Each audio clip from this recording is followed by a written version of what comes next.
So I'd like to talk to you guys today about diet tracking versus meal planning. Which is better?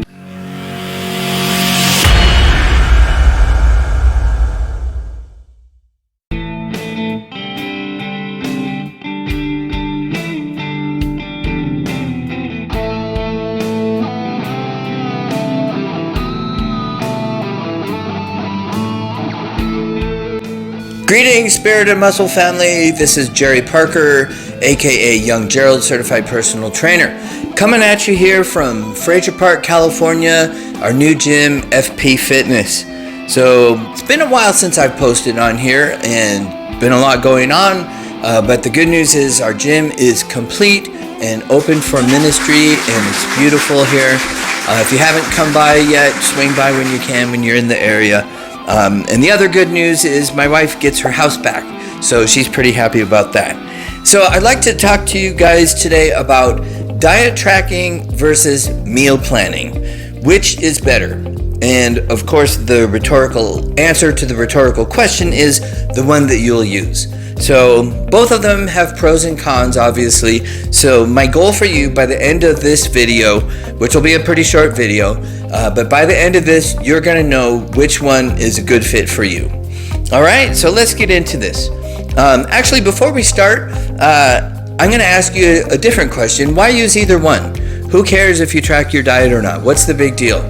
And I'm assuming you want to either lose fat or build muscle, that you have fitness goals, and along with that comes nutrition goals. You want to hit a certain calories per day and certain macronutrients, protein, fats, and carbs, certain ratio and all that. So how the heck are you going to do that unless you keep track of your food intake somehow? So that's the answer to that question. So what is diet tracking exactly? And the simple answer is keeping track of your diet, keeping track of what you put in your mouth. You list the food, the calories, the protein, fats, and carbs breakdown, and you do this either by writing it down, like longhand, or by using an app like Myfitnesspal is probably the most widely used app, diet tracking app. So more about that later, but right now I want to answer the question a little more depth. What is a meal plan?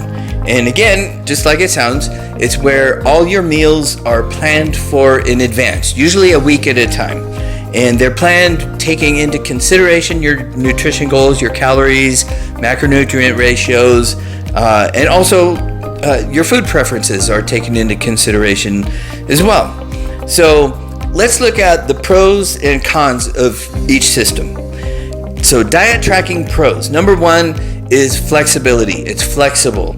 You can eat what you want to eat pretty much within reason, as long as you track your diet and it fits your macros, it fits your goals for the day.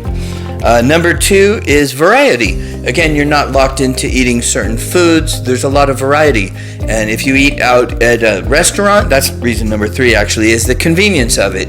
If you eat at a restaurant or at a friend's house, it's fairly easy to plug in the foods and the values and keep on track. So diet tracking cons. The one really major con that I could think of is it can be unhealthy. It can be an excuse to eat unhealthy foods.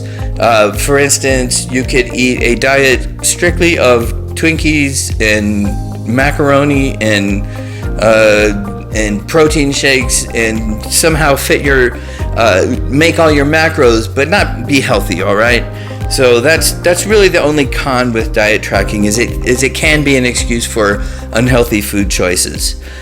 Meal planning pros. So number one, you don't have to think about what you're going to eat. You're on autopilot. You just flip open the app and you make the food and you're done. You don't have to think about it. Number two is consistency and structure, and just kind of the opposite of flexibility. And some people like that. It's kind of boils down to your preferences and your personality, but the structure can be a good thing, especially if you're new to this whole thing. And number three pro for meal planning is that it's healthier. All meals are healthy. They're guaranteed to be healthy because you plan it that way in advance. Now, meal planning cons. Number one is it's not flexible. So if you like choosing the different foods during the day, then meal planning may not be for you.